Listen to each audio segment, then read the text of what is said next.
place to 1 decimal place. It is number 5. Popondetta Primary School is a level 7 school and the largest in Popondetta Northern Province. It was established in the 1950s. Much of its infrastructure have seen better days. The introduction of the tuition-free education has resulted in an increase in student numbers to 989. This has placed a strain on its aging facilities. Head teacher Rita Wairav says the school is constantly faced with the dilemma of overcrowding and shortage of desks. Good. I mean, the infrastructure should be looked at as a priority by the government so that we do not have these problems.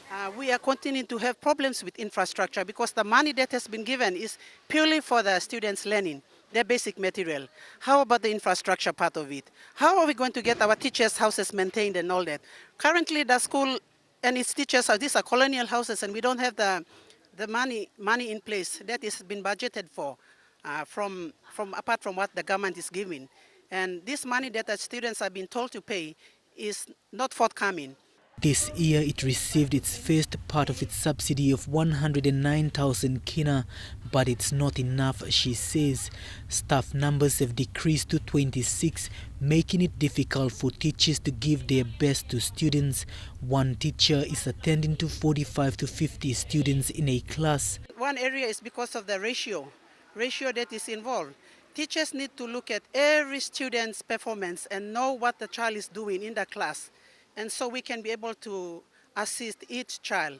But this is not happening due to the number of students that are in the class. And so, it also contributes in the declining of the standard of education. The amount of workload is also a burden for teachers, and they feel they are not being compensated enough.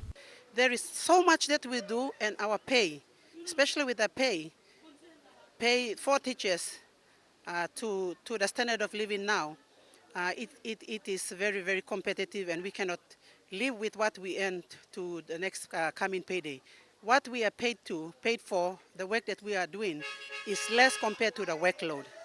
Mrs. Uyari says the government has made education its priority by allocating the bulk of the budget to the sector for 2 consecutive years, but there is nothing to show for it on the ground.